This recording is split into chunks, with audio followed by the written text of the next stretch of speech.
आपके घर छतरपुर में सुमति एकेडमी लेकर आया है आपके बच्चों की बेहतर शिक्षा के लिए उत्कृष्ट संस्थान। तो देर किस बात की, एडमिशन के लिए आज संपर्क करें। हमारा पता सुमति एकेडमी नौवा रोड छतरपुर। नमस्कार दोस्तों, आप देख रहे हैं वी न्यूज़ और आज हम ऐसी शख्सियत से मिलाना आपको चाहते हैं जिन्होंने पूरे बुंदेलखंड ही नहीं पूरे मध्य प्रदेश का नाम रोशन किया है और वह हमारे छतरपुर से आती हैं डॉक्टर गरिमा अग्रवाल। उनसे खुद सीधे बातचीत करेंगे कि वह किस तरह से मिस इंडिया में 14 सीजन में उन्होंने खिताब जीता है, कैसे क्या उनका ये सफ़र रहा और कहाँ पे उनके द्वारा प्रोग्राम किया गया। ऐसे तमाम सवालों के जानने के लिए हम उनके साथ मौजूद हैं और उनसे खुद सीधे चर्चा करते हैं वो क्या कहते हैं। जी, सबसे पहले आपको बहुत बहुत शुभकामनाएँ, क्या कहना चाहिए? Thank you very much. बहुत खुश हूँ मैं यहाँ पर आप लोग के साथ में, आप लोग सब लोग आए यहाँ सेलिब्रेट करने के लिए। तो मैं ये बोलना चाहूँगी कि बस अगर मन में कोई भी डिज़ायर है, कोई भी पैशन है तो उसको अंदर नहीं रखिए, जस्ट खुल के उसके बाहर लाइए, क्योंकि और उसमें पूरा फोकस करके और पूरी अपनी 100% अपना एफर्ट देके उसको चेस करिए and you will definitely reach your goal. और उसके बाद जो फीलिंग आती है उसको बयान नहीं करा जा सकता, क्योंकि आपको जब पता है कि आपने पूरा अपना 100% उसको दिया है और जब उसका रिज़ल्ट मिलता है तो उससे अच्छा अनुभूति नहीं हो सकती। एक प्रोग्राम की जर्नी कैसी क्या रही, आपने कैसे इसके निकल करके आए, कैसे आपने इस पे संघर्ष किया, कैसे आप वहाँ तक पहुँची और कंपटीशन में आपको? देखिए, मैं एक डॉक्टर हूँ और यूएस में मेरे टाइमिंग्स बहुत लंबे रहते हैं, 7 बजे से शाम 7 हो जाती है आते आते। बट हमेशा से बचपन से पढ़ाई में ही रही, क्योंकि यही सपना था पेरेंट्स का भी अपना भी।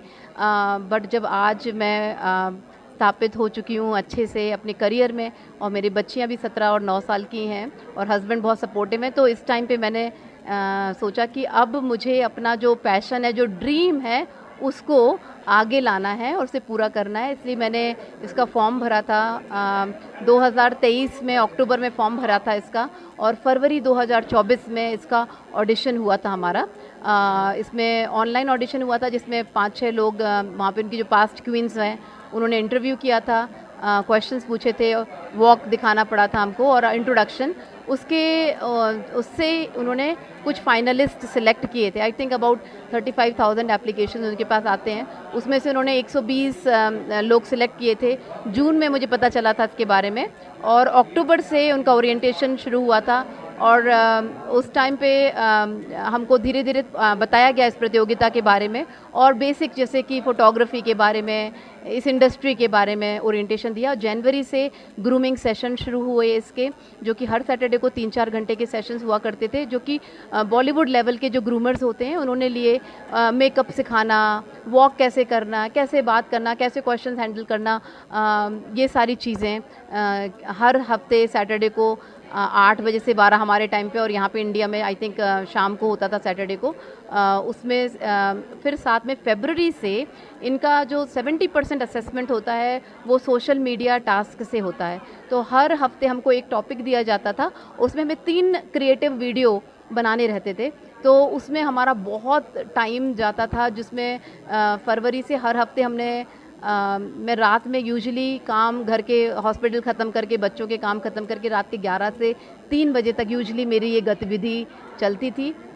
उसमें मैं कोशिश करती थी कि बेस्ट वीडियो बनाऊं, क्रिएटिव वीडियो बनाऊं और एक ऐसी लेगेसी बनाऊं कि लोग देखें, कि वेट करते थे कि डॉक्टर गरिमा अग्रवाल का वीडियो आएगा तो कुछ नया देखने को मिलेगा। तो इस तरह से किसी भी टास्क को ईज़िली नहीं लिया, हर टास्क को पूरा श्रद्धा से कंप्लीट किया। तो ये 31 मई को लास्ट हमारा टास्क था। उसमें एक सोशल टास्क भी था, जिसमें एक हॉस्पिटल है आरूरी विलेज में, उसके लिए हमको डोनेशंस भी इकट्ठा करना था, और एक टास्क ये था जिसमें आप अपने जो सोशल कॉज आप बिलीव करते हो उसके लिए क्या कर सकते हो। तो हमारा centre for prevention of abuse है जिसके लिए मैं काम करती हूँ, जो महिलाओं के लिए प्रिवेंशन ऑफ अब्यूज़ के लिए, तो उसके लिए भी एक टास्क था जिसमें मैंने 3 वीडियो बनाए थे, जिसमें मैंने उनके लिए खाना बनाया था या उनके पास जा कर के उनसे बातचीत किया था।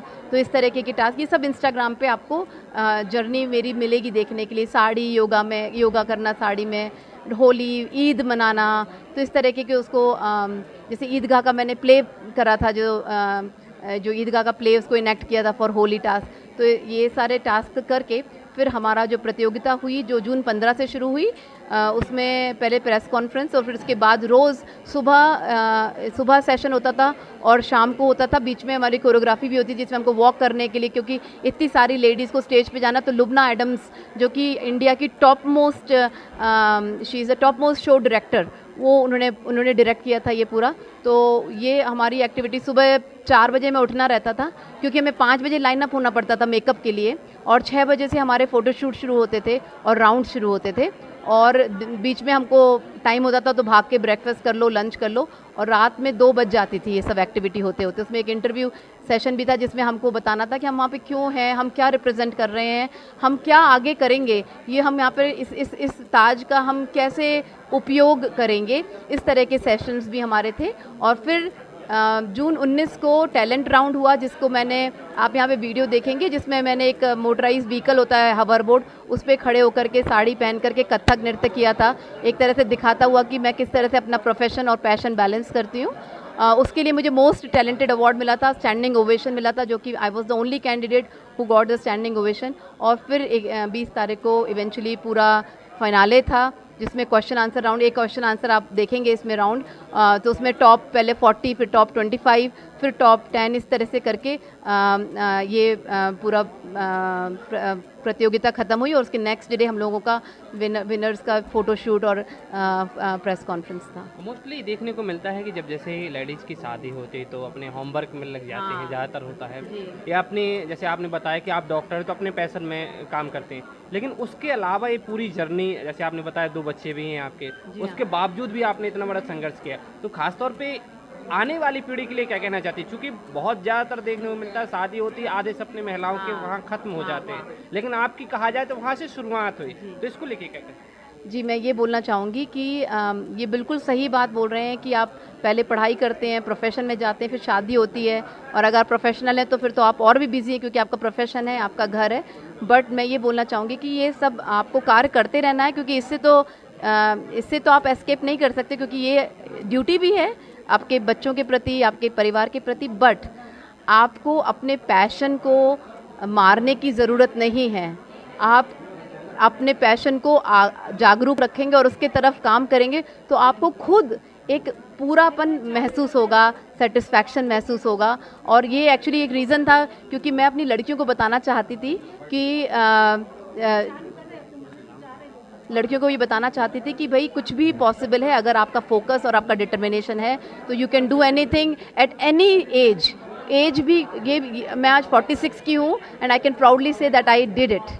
तो अपने सपनों को मरने मत दीजिए, उनको साकार करिए। Thank you very much. तो ये हमारे साथ डॉक्टर गरिमा अग्रवाल जी थी, उनसे हमने बातचीत की। उन्होंने स्पष्ट किया है कि यदि आपने सपने देखे हैं तो उन्हें साकार करने के लिए एक मौका अवश्य दें और उसमें मेहनत करते रहें तो आपको सफलता जरूर मिलेगी। वी न्यूज़ के लिए पवन विधुआ।